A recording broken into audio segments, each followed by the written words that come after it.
Ok, on est bien parti pour avoir Ezra Neris alors. Bon, je vais faire cette vidéo plus courte que la dernière fois, elle était beaucoup trop longue la vidéo précédente, on va essayer d'aller un peu plus vite.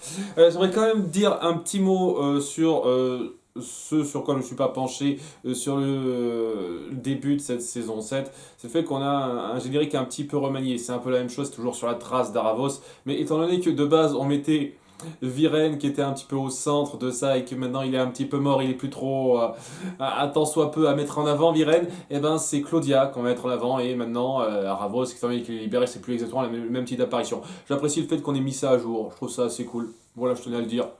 Hein, histoire de dire que je fais un petit peu gaffe à des détails comme ça et j'aime bien le fait que quand même vous essayez de faire évoluer la chose quoi. Hein. Là aussi c'est un peu similaire à Game of Thrones où il y a des modifications du générique au fur et à mesure des changements dans la situation. Bien. Cet épisode ça sera en deux temps. Donc tout d'abord très vite la partie sur notre groupe de méchants copains et qui partent à l'aventure pour trouver un objet afin d'aller au royaume d'entre-deux-mondes. Alors c'est vraiment, excusez-moi de ne pas avoir fait le détail la dernière fois parce que ça m'a paru compliqué de façon un peu superflue en fait. Il faut se rendre à un sorte de jardin de l'innocence, comme ils disent, qui permettra d'avoir un espèce d'objet ultra précis et qui permettra de générer au Nexus lunaire une espèce de pierre magique qui donnera l'opportunité de se rendre à cet entre-deux-mondes, quoi. Ils vont passer je sais pas combien de temps sur ce truc-là, je sais pas trop pourquoi. J'imagine que dans un sens, ça doit être Aravos qui les manipule pour pouvoir aller quelque part qu'il arrangera pour son plan. J'imagine que c'est ça. J'espère que ce sera pas juste une grosse parenthèse où à la fin Claudia se dira ah bah en fait non. Et mon père il est pas là, il est en paix, ah bah ça me fait un petit peu chier, hein. Il n'a pas de regret par rapport à moi. Voilà, et donc ils se rendent à la vieille masure de l'ancien maître de Viren. Il y a tout un délire pour aller dans une sorte de grenier, de cave au sous-sol qui prend des plombes, où c'est juste pour les appuyer en train de s'amuser, de passer des moments légers ensemble. Et même Aravos, il est pris dans le délire, ah, on s'amuse, ça passe de carrousel et qui descend en sous-sol, c'est rigolo ce genre de truc. Pour finir par tomber sur la carte en question dans un coffre, carte que Claudia avait vue avant, mais maintenant qui semble vierge. Sauf qu'elle n'est pas exactement vierge, puisque Terry la voit. Et Terry au passage qui est en mode maintenant je vous suis, pas de problème. Tranquillou. Avant il avait pas mal de réserves sur ce qu'il faut faire là maintenant. Ok, on fait ça très bien. Terry vraiment le mec t'es là, quoi. Mais bon, on essaie de justifier sa présence du fait que c'est une personne pure. Une personne pure qui a tué un mec au début de la saison 4, je rappelle, mais il est pur, Terry, il est pur. Donc, ce genre de carte très magique ne peut être lu que par les personnes pures, et Claudia n'est plus trop pure, et Aravos, on va pas en parler non plus. Donc, ouais, Aravos lui fait comprendre par télépathie à Claudia, et voilà, hein, donc ils vont un peu le manipuler sans lui dire exactement qu'il n'y a que lui qui la voit pour pouvoir se rendre à cet endroit, vu que c'est un endroit qui essaye de se protéger un peu de ceux qui seraient mal intentionnés. Voilou, voilou. Voilà, et aussi, j'en ai pas parlé, je sais pas si ça allait quelque part ou pas, mais dans les recherches Kapar, c'est ça, Kapar, l'ancien maître de Riren, il y avait une sorte de sort pour éviter de vieillir trop vite, quoi, une sorte de recherche d'immortalité qui était de l'autophagie, c'est-à-dire se manger soi-même.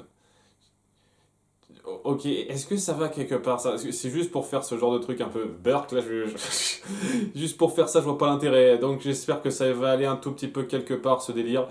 Peut-être qu'on passera du temps sur Kapar. Ça fait partie de tonnes de trucs qui me gênent un petit peu et ça se ressent notamment avec ce qui se passe globalement dans l'intrigue principale. C'est que il y a encore beaucoup de trucs que vous mettez en place et j'ai le sentiment que ça va vraiment être lourd, la confrontation finale, quoi. Ça va vraiment être lourd. J'ai vraiment peur, au bout du compte, que ce soit ça, hein, qui soit mis au courant à deux ou trois épisodes de la fin. Et que tout soit ultra rushé. J'ai vraiment totalement peur que ce soit ça. Et que nos héros, donc, pendant ce temps-là, ils vont surtout s'apesantir sur des conflits internes nazes qu'on a mis en place. Parce que c'est naze, hein, je suis désolé. Hein. À nouveau, je peux comprendre qu'on soit un petit peu atterré d'avoir perdu son foyer et qu'il faille reconstruire ça, qu'apparemment il n'existe aucune putain de magie pour vous aider à aller plus vite. Je suis désolé une fois de plus. J'ai du mal, j'ai beaucoup de mal. Vous avez un pacte d'amitié plus ou moins avec le peuple des dragons, avec les autres royaumes, etc. Je sais que le bâtiment ça prend un peu de temps et ça se fait pas comme ça, mais ça doit pas être si long que ça avec les moyens que vous avez à disposition et le nombre de personnes qui sont de votre côté. Donc ce côté, vraiment, c'est horrible, ça m'a complètement anéanti, ça, je suis désolé, je suis toujours pas derrière. Hein.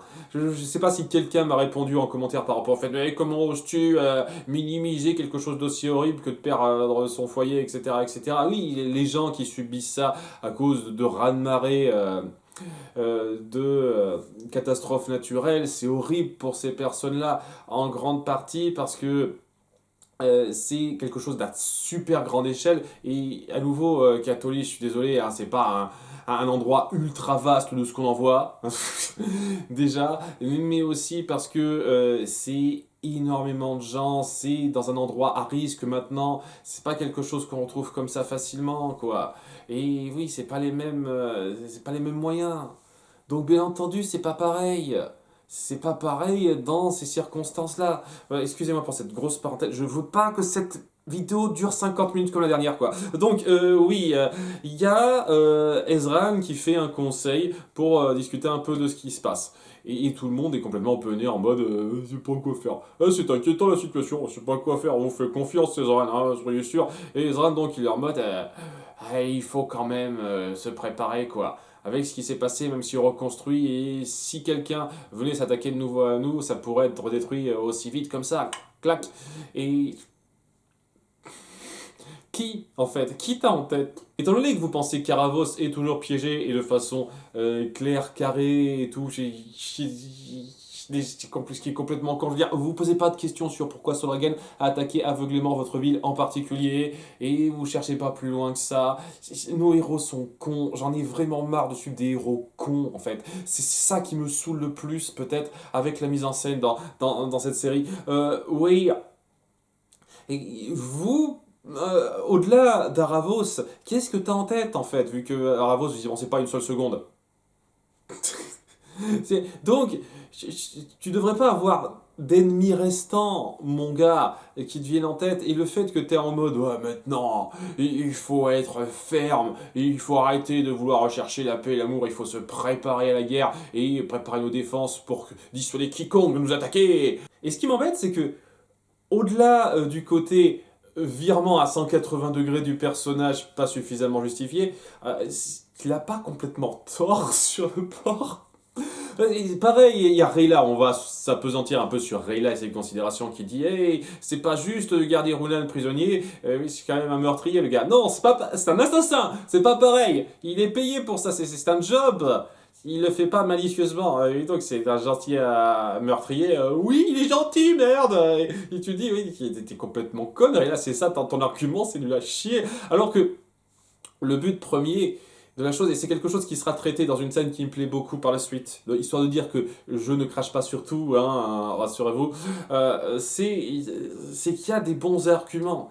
Mais là, on est vraiment en mode, il est méchant, il suit la mauvaise voie parce que il veut se préparer et il veut un peu punir les gens qui ont commis des crimes graves. Oui, je veux dire, t'engages un mercenaire pour tuer quelqu'un. Certes, la première personne à condamner, c'est celle qui a engagé le mercenaire, mais le mercenaire aussi, évidemment.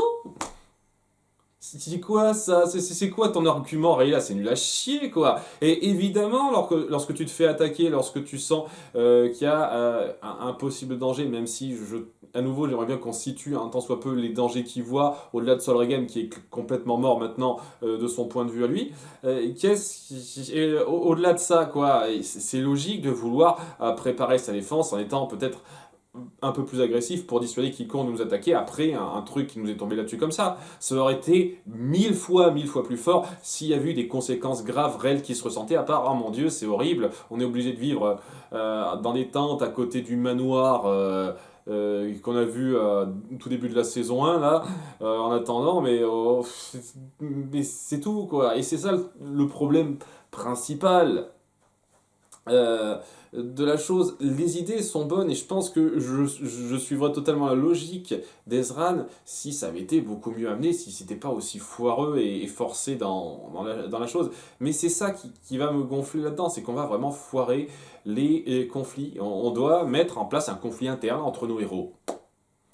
Parce qu'on a du temps à perdre apparemment. C'est la dernière saison, c'est le conflit avec Caravos, on a du temps à perdre.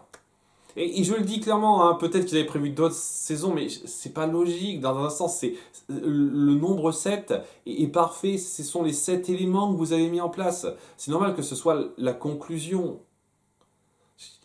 Si vous essayez de me faire croire qu'ils avaient prévu que ça se termine de façon plus calme et qu'il y a un vrai conflit qui dure beaucoup plus de temps sur une saison 8, à ce moment-là, c'est naze, quoi. Vous aviez le nombre parfait. Et ça servait à rien de perdre du temps sur des conneries comme ça, des conflits internes qui n'apporteront rien au schmilblick à part du drame gratuit, quoi. Mais oui, Ezran fait son virage à 180 degrés, il a de bons arguments sur le principe, mais il le fait mal, et surtout, Rayla est complètement impatiente, mais à un niveau abyssal, quoi. Genre, ça fait une demi-journée qu'il est enfermé. Callum a même pas eu le temps de faire son plaidoyer pour défendre son point de vue. Elle est en mode il faut impérativement que je le libère de là par la force et tant pis. Voilà, pas le temps de niaiser, comme on dit, hein, forcer le truc rapidement pour bien appuyer une sorte d'ironie dramatique. Parce que parallèlement qu'elle fera sa petite mission sauvetage moisie au passage, c'est encore c'est ces délires où on doit rendre les choses stupidement légères pour rien, pour un acte qui est censé être important en plus, quoi. Il y a des gardes qui sont débiles, qui se font avoir par sa petite créature merdique, qui n'utilisait même pas ses pouvoirs au passage, donc ouais, ils sont nuls à chier, hein, ces gardes, pour qu'elle finisse le boulot rapidement et libère Runan. Elle essaye de se barrer en catimini, mais elle se fait repérer par Soren, qui se bat avec elle parce que j'ai promis à Izran, etc., etc. Alors qu'il aurait pu fermer les yeux, et je comprends pas pourquoi il n'est pas allé jusqu'au bout pour ça, mais bon. Pendant tout ça, il va y avoir Callum qui va essayer de l'atteindre en disant tu te comportes un petit peu comme un connard tout de suite. Essaye un petit peu de te ressaisir. Tu te rends pas compte que ce que tu es en train de faire, c'est aller à l'encontre de la paix et de la confiance que tu as voulu instaurer en fait. En voulant la jouer revanchard et froid comme tu le fais. Tu devrais en vouloir à Zubeya, qui est très certainement derrière les mercenaires qui ont été engagés. Ça n'a jamais été super clair au passage qui les a engagés, je sais pas, peut-être que ça a été dit. Mais oui, il dit que c'est sans doute elle qui les a engagés. Tu devrais en vouloir au père de Zim, après ce qui s'est passé, etc. Mais tu as appris à faire la distinction et à comprendre que la situation était complexe. C'est un acheminement que tu as vécu, et le fait que tu sois tombé comme ça aussi bas après ce coup dur, il faut que tu t'en ressortes parce que c'est important. Il faut que tu restes fidèle à tes bons principes. Et voilà, c'est bon, ça sont les arguments à faire pour l'atteindre. Cette scène, elle est bonne. Le problème, c'est qu'elle va servir à rien. Ça va juste servir à amplifier le drame du conflit donc, qui a lieu dehors entre Soren et Rayla, qui va ameuter du monde, évidemment, hein, et ça va pas rester là. Et donc, il y a Ezran qui va sortir, Corvus aussi participera, enfin bref, tout ce bordel, quoi. Il y a une blague débile autour d'une baguette dure, ce qui fait réminiscence à cette merde qu'on a vue dans l'épisode 4, ce me semble, de la saison 1. Voilà, ils ont des baguettes dures dans le coin, c'est leur spécialité, la baguette dure. Très drôle. Donc, ouais, après ce conflit-là, il y a Ezran qui arrive et qui est en mode ok, je suis prêt à être sévère et froid, je vais t'arrêter toi aussi. Mais il y a Callum qui intervient pour les congeler sur place, en tout cas leurs pieds, de façon à sauver Rayla et son grand frère, père adoptif, de façon à se mettre avec eux et à mettre en place cette espèce de conflit fratricide, entre guillemets, entre ces deux-là qui ne s'entendent pas et qui vont être en froid pendant un petit moment. Avec au passage une petite parenthèse sur Anya, qui joue vraiment la femme de main. Je suis l'archère badass de service qui suit Ezran parce que il faut, voilà. C'est ça, c'est une petite parenthèse. qui apporte pas grand-chose, mais histoire de dire, ouais, il est classe, vous avez vu, ok, il en faut un petit peu plus que ça, hein. Ah, et toi, j'aimais beaucoup sa première apparition, Anya, mais c'est parce que c'était sa considération qui était mise en place. Là, une fois de plus, c'est juste, c'est Green Arrow de service, qui est là pour apporter un petit peu d'aide physique, mais au-delà de ça, j'attends toujours de voir ce qu'elle apporte, quoi. C'est un peu chiant. Même au conseil, quoi, lorsqu'elle participe, elle dit ouais, cette situation est grave, mais on est derrière vous. Merci. Fin de parenthèse, notre trio peut donc se barrer en barque, et donc voilà, futur conflit, etc., etc.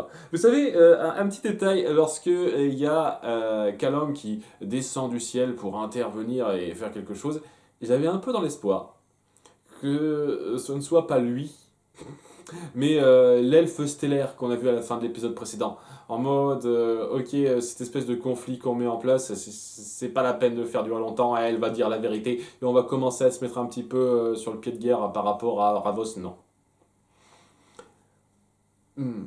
Je vais faire une petite prévision en essayant de ne pas être trop sarcastique, on va dire. Fin épisode 4. Fin épisode 4, elle va le dire à quelqu'un. Pas à tout le monde, elle va le dire à une partie. Je sais pas si ce sera à Ezran ou à Callum et Rayla. Je sais pas exactement comment elle se repère sur quoi que ce soit. Je sais pas d'où elle sait grand chose, d'où se trouvent nos personnages. Donc peut-être à Ezran, peut-être à Callum et Rayla, j'en sais rien. Il dira ça à un des deux parties. Et pendant un épisode et quelques, va y avoir ce besoin de convaincre l'autre partie, se mettre enfin d'accord, et donc, allez, dans les 4 épisodes restants, on va enfin commencer à s'intéresser, s'inquiéter d'Aravos, qui pendant ce temps-là aura eu le temps de faire un peu plus ou moins tout ce qu'il lui fallait pour vraiment mettre en place son gros truc, quoi. C'est un peu ce que je prévois.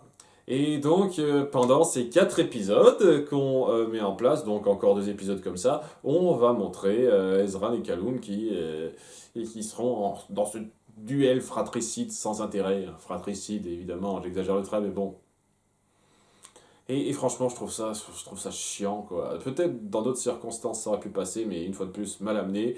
Et avec ce qui se passe, le fait que nos héros soient cons au point de ne pas réfléchir à d'autres choses, soit bêtes au point de rusher certains points, parce que oui, Ezran est, on va dire, le plus gros fautif, même si sur le principe il n'a pas forcément tort. Je sais que c'est bizarre, pas avoir tort et être fautif, c'est très étrange à dire. Je dis juste qu'il va un peu trop loin dans sa considération et son virement fait qu'il se met à dos pas forcément les meilleures personnes au meilleur moment, même si sur le principe, sur le papier, il est pas en tort de penser ce qu'il pense, quoi. Mais voilà, c'est question de contexte aussi. Enfin bref, excusez-moi, mais même s'il a majoritairement le plus en tort, entre guillemets, Ezran, Virila a été très conne et impulsive. Et je trouve ça lourd, quoi. C'est vraiment pour forcer un conflit qui n'a pas lieu d'être. Et c'est censé être la fin, quoi. C'est pas le truc important qu'on veut voir en place. Je suis désolé. Je ne veux pas voir Ezra Nerys dans la fin de ma série. Je veux voir Ezra et Callum qui essayent de vrai ensemble pour lutter contre le grand méchant. Je veux pas voir ça, hein. Ce n'est pas une fois de plus Game of Thrones, cette série, hein. Ça n'a jamais essayé d'être ça réellement dans les enjeux. Ça n'a jamais été réellement complexe politiquement ou moralement, excusez-moi, hein, je pense sincèrement.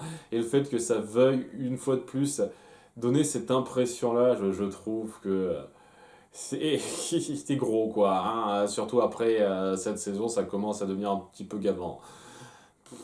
Donc ouais, c'est comme l'épisode précédent, c'est moyen pour moi, hein. Beaucoup de perte de temps dans les mises en scène et une direction qui me déplaît, pas tellement sur le principe, mais dans la façon dont elle est mise en scène, dont elle est illustrée. Voilà. À bientôt pour l'épisode 3. Bye!